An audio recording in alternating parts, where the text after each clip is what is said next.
I have so many conversations with business owners, and so often I hear the same thing. Hey, maybe it'd be easier to be in a different business or a different industry, or maybe I should get out of these services and go into other services. Maybe I should move to a different area. And in some cases, that is 100% true.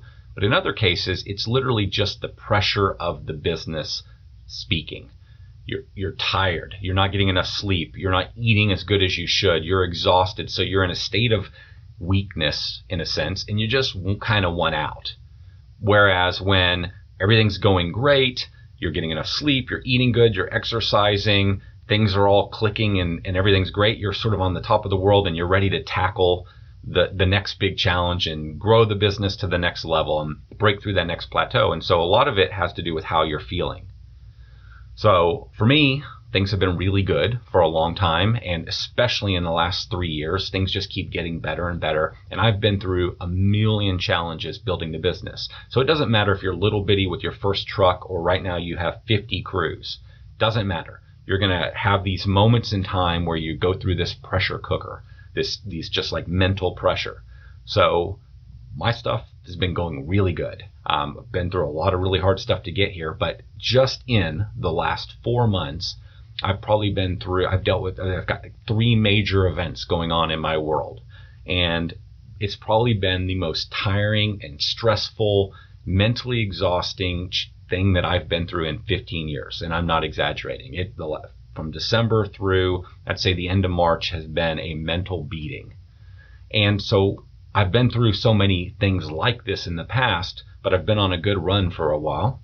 And that's how business works. It's how life works.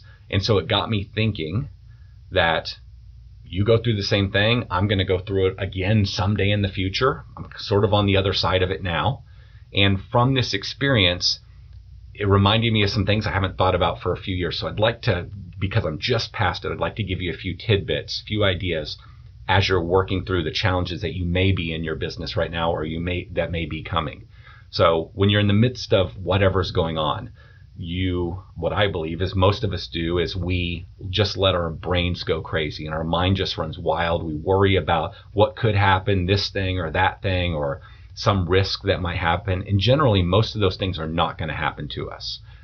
We're thinking of all the scenarios, or if we're dealing with someone else and that other individual is part of the reason why we're having the challenge, we might be inventing stories in our mind about how they're thinking about us or the situation or whatever the case may be. And we're imagining scenarios. I believe in that concept where we're narrative making machines. And so basically we're constantly creating scenarios around why this thing might be happening to us, or why this person looked at us that way or spoke to us that way, or why they're dealing with us this way in business, or what their strategy is. And that stuff will screw with you. And so you've got to be very careful to talk yourself off that ledge, because your mind can run wild. And generally, we're worrying about nothing. So a few of the things real quick that I've been reminded of is the best way to approach this. And I'm telling you, this is coming from a place where I did not approach this correctly until the very end of the situation, like March. So some of the stuff started as early as December, and by March, I finally got my head straight.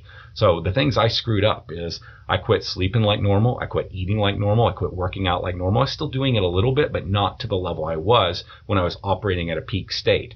So when you're going through your most challenging moment in time and you quit doing the things that are the most important, like eating, sleeping, and exercising, then you're lowering your mental state. You're lowering how you feel. Therefore, you're not even approaching the solution with the ability to solve it in the best possible way. Your brain's not functioning at the highest level. So you're now not showing up with your best, most creative self. Like, that's the top mistake. And that's what I did. And that's what most people do, is as soon as things get hard, we quit doing that core fundamental stuff that can allow us to operate at peak state.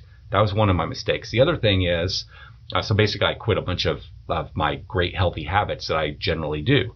The other thing is that we can't deal with a bunch of the imaginary stuff or the stuff that might happen. So all you can do is break the problem down and deal with what you know right now. You can only deal with what happens. So if like some of it happens, you can deal with that. But the random stuff that could happen, or the imaginary solutions, you barely should think about them unless it's from a strategy standpoint. There is a reason to think through steps and what might happen, because you're playing out a strategy. If you're dealing with another person, another company, a family member, you might have to think through, okay, if they do this, I'll do this, that back and forth. That's strategy. that makes sense. But if you're just saying, well, this thing could happen or that thing could happen, you're worrying about it, useless. You got to like literally force that stuff out of your mind. You got to focus on just what you can control. And the thing that I really had to remind myself of was, what is my next action? I've got these challenges, okay, all these different challenges. What is my next action that I can control that will move the ball forward to solve this problem? And that's the only thing that I really needed to focus on if I knew what the strategy was to solve the problem. I just focus on that one thing, my next action. And then after I take the action, did we move the ball forward? Did it help fix anything? Are we in a better place? Whatever the scenario might be, the problem that you're dealing with.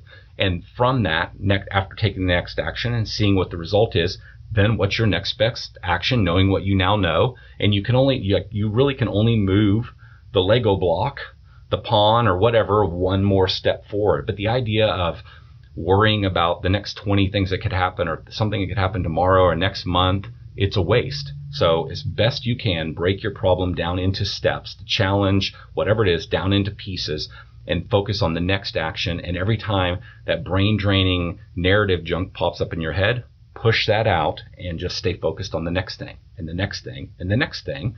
And from my experience, eventually you solve all the problems, you work through them, and everything's back to the way it used to be. Doesn't mean it won't be exhausting, it won't be a brain drain, doesn't mean it won't be hard and frustrating and during it you're like, this isn't even worth it.